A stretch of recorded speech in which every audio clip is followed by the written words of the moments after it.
충북에서도 전세 사기 사범 40여 명이 적발됐습니다. 세입자가 집주인 행세를 하며 전세금을 가로챈 황당한 사건도 있었습니다. 레이크파크 르네상스의 랜드마크로 옛 대통령 별장 청남대를 지목한 충청북도가 청남대 청사진을 내놨습니다. 케이블카도 장기 과제로 언급했습니다. 충청북도의 의료비 후불제 첫 시행 한 달이 다 됐지만 신청자는 30여 명에 그쳤습니다. 지정 병원을 늘리고 홍보도 강화하기로 했습니다. 지난 주말 청주의 대형 찜질방 화재는 감식결과 전기적 요인 때문으로 나타났습니다. 이 찜질방 화재는 이번이 처음이 아니었습니다. 네, 시청자 여러분 안녕하십니까? 계속해서 MBC 뉴스투데이 충북입니다. 청남대가 올해 100만 명 관람객 달성을 목표로 15개 혁신안을 발표했습니다. 레이크파크 르네상스가 청남대에서 시작한다며 전격적인 안을 내놓고 힘을 준 건데요. 그러나 혁신이라고 보기에는 아직 부족하다는 평도 있고 특히 지역 상권의 반발도 있습니다. 김대훈 기자가 자세한 내용 취재했습니다. 대통령 옛 별장인 청남대입니다. 개방 직후 한동안 무조건 문의 매표소에서 버스를 타고 입장해야 했는데 2009년부터 단체 관람객만 직접 입장이 가능하게 했습니다. 지금과 같이 사전 예약을 통해 하루 500대 승용차 입장이 허용된 건 2011년부터였습니다. 청남대가 개방 20주년을 맞아 이런 방식을 완전히 바꾸기로 했습니다. 김영환 충북지사가 주차를 예약하는 관광지가 없다면서 개혁을 주문했기 때문. 청남대는 기존의 자투리 공간을 활용해 동시에 1,600여 대를 주차하도록 주차 공간을 늘리고 오는 5월부터는 예약 없이 승용차로 입장하도록 스마트 시스템을 도입하기로 했습니다. 청남대 내 도로변 갓길을 이용해서 주차 공간을 최대한 확보를 하고 보시는 바와 같이 양묘장을 활용해서 전체적으로 한 1,000대 정도 주차 공간을 추가로 확보했습니다. 청남대가 주차 공간 확보를 비롯해 15대 혁신 과제를 발표했습니다. 청남대로 들어서는 대청호 주변에 7.3km 산책로를 만들고 사계절 다양한 축제를 여는 방안이 포함됐습니다. 장기적으로는 전망대 모노레일과 케이블카 설치를 추진합니다. 일단 올해 역대 최대 관람객인 100만 명을 넘어서는 게 목표입니다. 지금 청남대를 이용하는 관람객들의 불편함을 해소하는 게 가장 처음인 것 같아요. 왜냐하면 그렇게 돼야만 결국은 문의 쪽으로 유입되는 관광 인구들도 늘어나는 거고.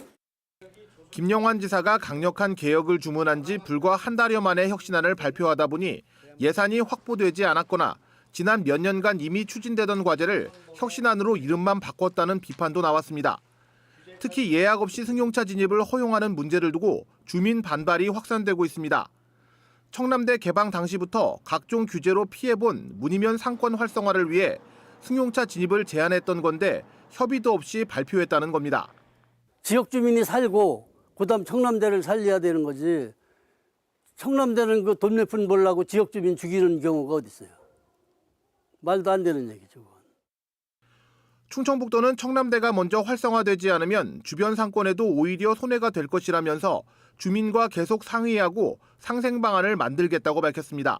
MBC 뉴스 김대웅입니다.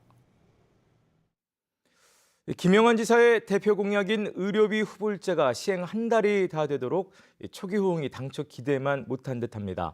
만 65세 이상 도민으로 대상을 대폭 늘렸지만 신청자는 30여 명에 그친 데다 특정 과목 쏠림 현상도 나타나고 있습니다. 정재영 기자의 보도입니다. 지난달 9일 시범 사업을 시작한 의료비 후불제. 당장 치료비가 없는 이들에게 농협이 최대 300만 원까지 빌려주고 3년 안에 원금만 나눠 갚을 수 있게 하는 복지 제도입니다. 충청북도가 보증을 서고 이자도 대신 내줍니다. 임플란트와 인공관절, 척추와 심뇌혈관 등 6개 질환이 대상이며 충청북도와 협약을 맺은 지정 병원에서만 가능합니다. 진료를 먼저 받고 건강을 지킨 뒤에 생명을 지킨 뒤에 돈을 나누어서 낼 수 있는 제도를 생각해냄으로써 이제 새로운 시대가 열리게 되었다. 수혜 대상은 만 65세 이상 도민 전체와 전연령 의료 취약 계층까지 더해 44만여 명. 제도 설계 당시부터 주 이용층으로 예상한 65세 이상 의료 취약계층만 해도 11만 2천 명을 넘습니다. 그런데 시행 한 달이 다 되도록 의료비 후불제 신청자는 31명이 전부입니다. 초기라곤 해도 당초 예상했던 월 평균 최소 인원의 절반에도 못 미치는 실적입니다.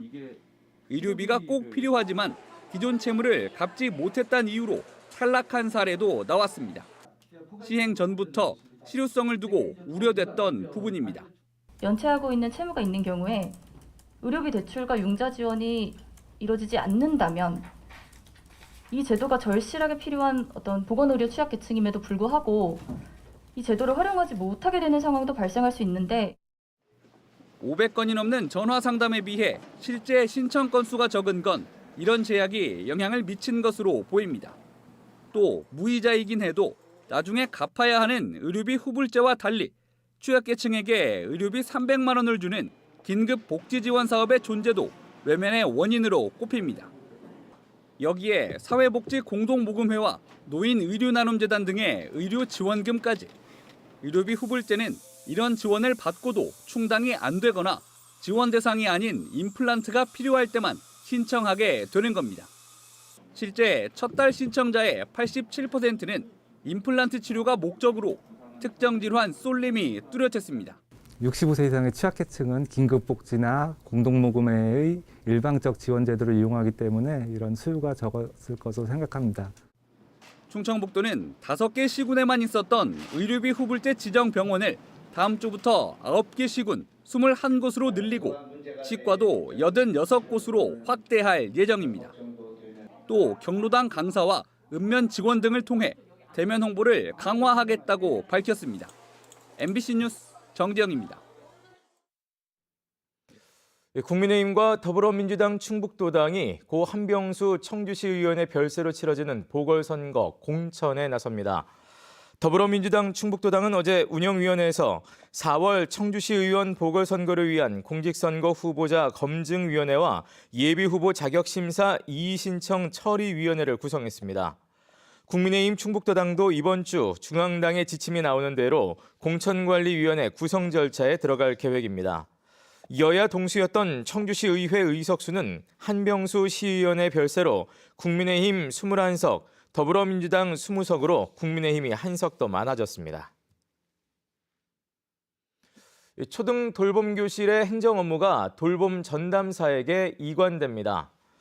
충청북도 교육청과 교육공무직노조 충북지부, 또 학교 비정규직노조 충북지부 등은 다음 달 1일부터 교사가 담당하던 초등 돌봄교실 관련 행정 업무를 돌봄 전담사에게 이관하기로 합의했습니다.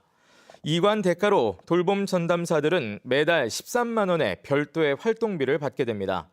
이번 합의로 교육공무직노조는 오는 13일 예고했던 전일 파업을 철회했습니다. 한편 충북에서는 261개 학교에서 돌봄 전담사 446명이 활동하고 있습니다. 전국을 휩쓴 전세 사기, 충청북도도 예외는 아니었습니다.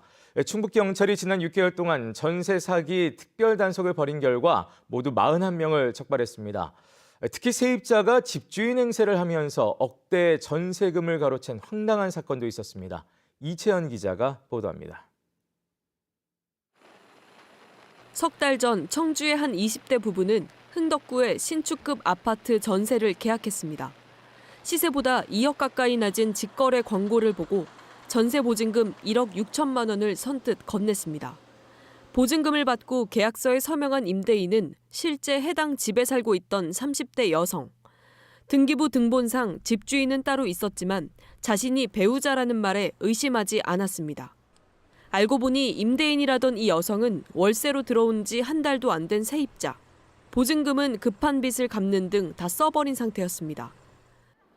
또 다른 30대 신혼부부도 1억 8천을 대출해 진천에 살던 한 여성과 전세 계약을 맺었다 사기를 당했습니다. 전세금을 받아 동시에 매매를 진행하는 무자본 갭 투자 방식이었는데 돈만 받고 사라졌습니다. 그 부동산에서 계속 괜찮다고, 문제 없다고 이렇게 얘기를 하니까 부동산을 믿은 거죠. 진짜 하늘이 무너지는 줄 알았어요. 진짜 깜깜하고 지금 그냥 빚으로 남아있는 거예요. 무주택 청년들을 위한 전세 대출 제도가 조직적 범죄에 악용되기도 했습니다. 유령 세입자와 집주인을 모집해 이들 명의로 1억짜리 오피스텔 5채에 대한 허위 전세 계약서를 만들고 대출받아 돈만 가로채기도 했습니다. 가담한 인원만 19명, 공범 2명은 여전히 추적 중입니다. 해당 주소지에 살 의사가 있었던 건 아니고요. 이 친구들한테 수수료를 받는다는 이 꼬드김에 넘어가서 명의를 빌려준 거고 임대인들도 그 동조를 해서. 충북 경찰이 지난해 7월부터 지난달까지 전세 사기 특별 단속을 벌인 결과 적발된 범죄는 19건, 관련 피해만 20억 원이 넘습니다. 적발된 41명 가운데 32명은 검찰에 넘겨졌고 나머지 9명은 수사 중입니다. 유형별로는 허위 보증보험으로 전세 대출금을 편취한 경우가 15명으로 가장 많았습니다. 실질적으로 자격정지를 당하는 분들은 크게 없는 것으로 보입니다. 상담은 지금 상당히 많이 오고 있는 상황이라고 보시면 되고요. 전세자금 대출이 받아지는데 그거를 추후에 제가 퇴실을 할 경우에 보호를 어떻게 하면 받는지에 대해 6개월 더 특별 단속 기간을 연장하기로 한 가운데 정부도 전세 사기 종합 대책을 내놨지만 피해자들의 답답함은 계속되고 있습니다. MBC 뉴스 이채연입니다. 지난 주말 청주의 한 대형 찜질방의 화재로 90여 명이 대피하는 소동이 벌어졌습니다. 알고 보니 이 찜질방에서의 이런 화재가 처음이 아니었습니다. 경찰과 소방은 합동 감식에 들어갔습니다. 김은초 기자의 보도입니다. 대형 찜질방 건물에서 희뿌연 연기가 쉬지 않고 피어오릅니다. 지난 4일 청주의 한 6층짜리 대형 찜질방 건물에서 불이 나 92명이 대피하고 1명이 화상을 입었습니다. 6년 전 목욕탕에서 많은 희생자가 나온 제천 스포츠센터 참사를 겪었던 터라 지역사회가 가슴을 쓸어내렸습니다. 남탕 안에 있다가 대피 방송이 나와가지고 그때 이제 밖으로 나왔죠. 검은 연기가 막 천정에서 이제 나오기 시작하면서 나중엔 전체적으로 검은 연기가 다 휘덮었거든요. 화재 원인을 밝히기 위해 국립과학수사연구원을 비롯한 경찰과 소방이 합동 감식을 벌였습니다. 최초 발화 지점이었던 3층 찜질방 천장을 집중적으로 살폈습니다. 단라큰이 발견된 점으로 미뤄 전기 합선 때문에 불이 난 걸로 추정하고 있습니다. 현장 영상들을 보고 이제 뭐가 특이점이 있는지를 보는 건데 그런 것들을 뭐가 특이점인지는 분석을 해봐야 하는 거여가지고. 지어진 지 20년 된 이 건물에서는 이번 화재까지 모두 5번 불이 났습니다. 특히 지난 2006년에는 4층 여자 목욕탕에서 불이 나 34명이 다쳤는데 이번과 마찬가지로 전기 문제 때문이었습니다. 또 이듬해에는 이번과 같이 3층 찜질방 천장에서 불이 나기도 했습니다. 해당 건물은 제천 참사 이후인 지난 2018년 도내 목욕탕 시설 소방 점검에서 6개 지적 사항이 확인됐고 지난해에는 모두 11건의 위반 사항이 적발된 곳입니다. 충북소방은 관계 기관과 함께 이 건물의 전기 설비에 대해 추가 조사를 검토하는 한편 도내 50여 곳의 찜질방을 대상으로 소방시설 전수 조사를 벌이기로 했습니다. MBC 뉴스 김우초입니다. 청주 여중생 사망 사건의 유족이 검찰을 상대로 낸 수사자료 공개 청구 소송에서 일부 승소했습니다. 청주지법 제1행정부는 피해 유족이 청주지검을 상대로 낸 정보공개 거부 처분 취소 청구 소송에서 수사기관의 직무수행을 현저하게 곤란하게 할 만한 내용은 포함되어 있지 않은 것으로 보인다며 정보 공개를 판결했습니다. 유족 측은 여중생들이 극단적인 선택을 하기에 앞서 검찰이 피의자에 대한 구속영장을 기각한 것을 문제 삼아 수사자료 공개를 요청해왔습니다. 검찰은 이 판결에 불복해 이달 초 항소했습니다. 지난해 6일 지방선거에 충청북도 교육감 예비후보로 출마했던 심의보 충청대 명예교수가 벌금 90만 원을 선고받았습니다. 청주지방법원 형사 11부 김승주 부장판사는 지방교육자치법 위반 혐의로 기소된 심의보 전 예비후보에게 벌금 90만 원을, 또 선거 캠프 관계자에게는 벌금 70만 원을 각각 선고했습니다. 심 전 예비후보는 자신이 의뢰한 교육감 후보 적합도 여론조사 결과를 투표가 끝나기 전에 언론에 공표한 혐의로 재판에 넘겨졌습니다. 충북 중북부에서 3건의 아프리카 돼지열병 감염이 추가로 확인됐습니다.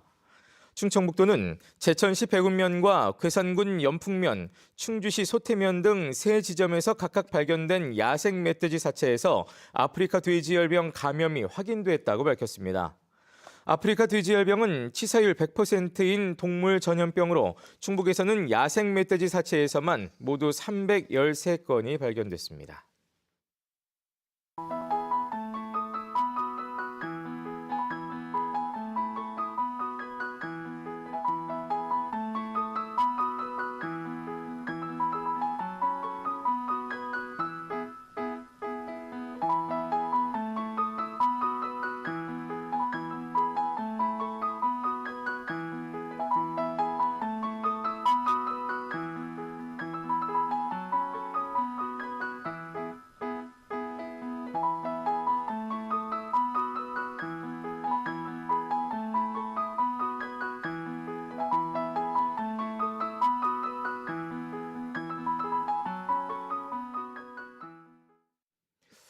제천 단양 지역구인 엄태영 국회의원이 공공기관 이전 대상지를 비혁신도시로 확대하는 법률 개정안을 대표 발의했습니다.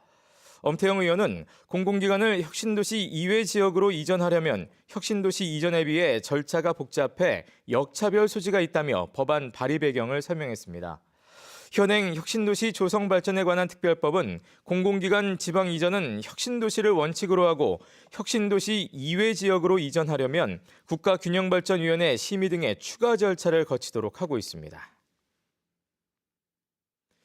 괴산군에서 임산부 전담 119 구급대 첫 이용 사례가 나왔습니다. 충북소방본부는 괴산에서 임신성 당뇨 고위험군인 30대 임산부가 도내 처음으로 임산부 전담 구급차를 이용해 정기진료를 받았다고 전했습니다. 임산부 전담 119 구급대는 분만의료 사격지대인 도내 6개 시군에서 지난달부터 운영 중이며 사전 예약을 통해 분만 예정일은 물론 출산 전후 차량 지원을 받을 수 있습니다. 증평군을 향한 고향사랑 기부제 참여자가 시행 한 달여 만에 100명을 넘어섰습니다.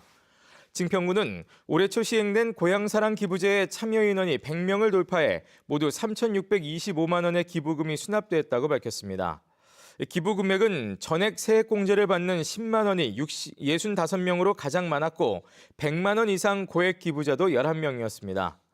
기부자의 거주지는 61%가 충청북도였으며 특히 청주시 거주자가 44명으로 전체 기부자의 절반에 가까웠습니다. 전국 규모의 주요 인라인 롤러 대회가 올해 제천시에서 잇따라 개최됩니다. 제천시는 다음 달 회장배 인라인 스피드 대회를 시작으로 오는 4월 인라인 스피드 국가대표 선발전, 또 11월에는 문화체육관광부 장관급의 생활체육 인라인 스피드 등 대한롤러스포츠연맹의 5개 대회를 유치했다고 밝혔습니다. 제천시는 지난 2020년 12월 신백동에 공인규격을 갖춘 200m 트랙의 인라인 경기장을 신축해 롤러 종목 특화도시로 입지를 다졌습니다. 청주 지역의 농가 인력난 해소를 위해 계절 근로자가 배치됩니다. 청주시는 어제 필리핀 산타리타시와 협약을 맺고 올해 하반기에 청주 지역 농가에 배치할 외국인 계절 근로자 모집과 한국 입국을 위해 힘을 모으기로 했습니다. 한편 앞서 청주시는 지난해 12월에도 라오스 사이세타시와 협약을 체결하고 다음 달부터 농가에 외국인 계절 근로자를 지원할 계획입니다. 보훈군의 지방상수도 요금이 이달부터 6개월 동안 지난해 수준으로 감면됩니다. 보훈군은 물가 인상에 따른 주민 부담을 덜기 위해 올해 지방상수도 요금 인상분을 6개월 동안 작년 수준으로 감면하기로 했습니다. 별도의 신청 없이 2월부터 7월까지 감면된 고지서가 발송됩니다. 네, 뉴스를 마칩니다. 고맙습니다.